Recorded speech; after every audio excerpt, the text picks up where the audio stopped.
Welcome back, everybody. This video is going to be all about lesson 2 from the book by Julio S. Sagreras. Here it is again. Okay, books 1 through 3. What is it? Guitar lessons, books 1 through 3. Really important that you make this purchase and you have it in front of you when you're when you're following along with the videos, because I'll be saying some things here and there that aren't in the book, and you're going to want to write that stuff down.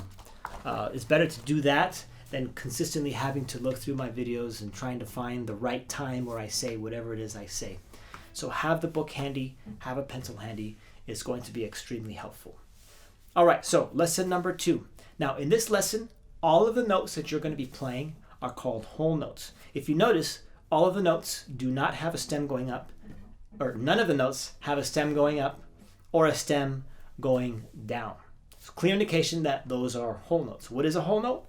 A whole note is a note with a duration of 4 counts. So when you play the note, you're simply going to count to 4 before you play anything else. For example, 1, 2, 3, 4, play something else. What I just played is a duration of a whole note, 4 counts. Okay, so that hopefully clears that up. Everything you play is going to be 4 counts each. The first note of lesson number 2 is called C. In solfege, we call that Do. We'll just say C. C is on the this C, I should say, is on the 5th string. Okay? I'm going to use my index finger, or we are going to use our index finger to play C. We're going to use our 3rd finger to press down on C. We're going to play it, we're going to count to 4, and then we're going to move on. Okay, C is on the 3rd fret of the 5th string, right here. Hopefully you can see that. All right. Notice my ring finger is curled. I mentioned, I go over the technical side of things in one of my technical videos. Just look for that. It tells you how to place your fingers on the strings and the frets properly. So just make sure that your finger's curled here. Okay. This is C. This is it. You would play this, you count to 4, you move on. We're going to use, again, our index finger, and we're going to count to 4 as soon as you play. 1, 2, put your thumb on the 6th string, by the way, as an anchor. 1, 2, 3, 4, and 1, 2, 3, 4, stop. Okay? Again, notice I'm not letting go of the finger here, and I'm not stopping the string here. It's ringing for all 4 counts. That is your first measure. The second measure is D. We actually learned this note in the previous lesson, lesson 1. D is on the 4th string. Okay? We're going to use our middle finger now to play it. And we're going to play it, it's an open string. So we're not going to have to press anything down because of the 0 that's right beside the note. So here's D on the count of 4. 1, 2, 3, 4, and 1, 2, 3, 4, and stop. Okay? 3rd measure. The 3rd measure is called, the note in the 3rd measure is called E, as indicated by mi in solfege. Mi just means E. This one in particular is one of the new notes. It is also on the 4th string, and we're going to use our index finger to play.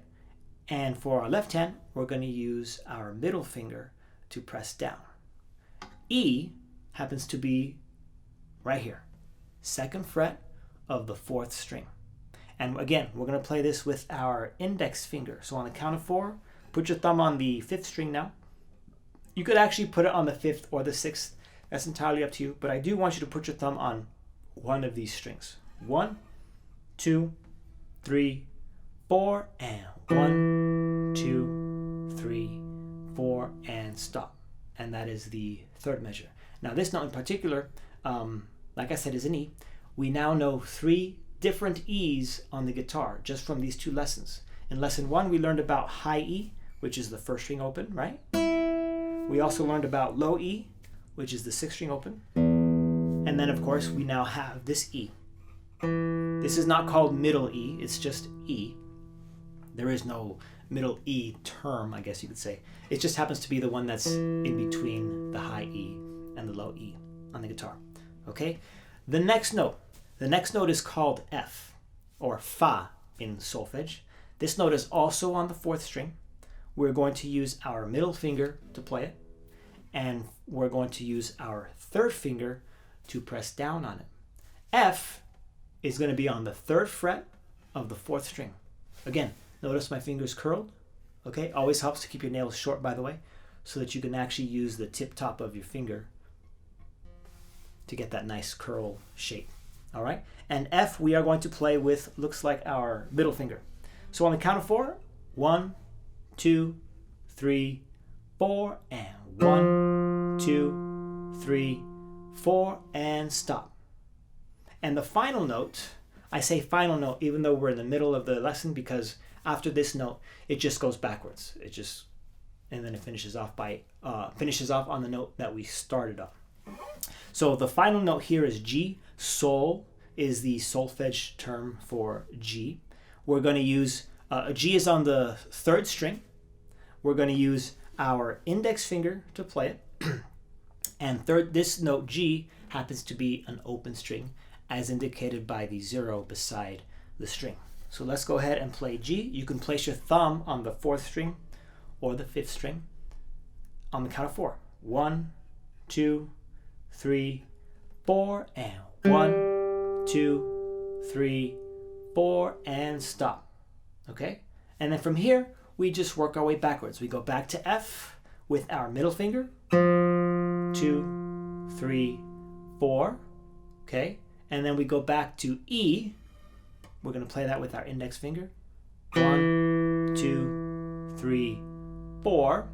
Okay? We're going to now play D, which is 4th string open, with our middle finger. 1, 2, 3, 4, and 1, 2, 3, 4. And then finally, we finish off on C, which is the note we started on. I'm going to use our index finger. 3, 4, and 1, 2, 3, 4, and stop. And that is lesson number 2. So let's go ahead and review the notes one more time, and then we'll play the exercise together. So we have C, okay, we have D, we have E, we have F, we have G. Now we work our way backwards, back to F, back to E, D, and then finally back to C. Okay? Now, before we play this lesson in its entirety, I do want to mention you could play this exercise with rest strokes or free strokes. The book advises you to play these all with rest strokes, which is why you have that articulation marking, that little carrot top triangle thing.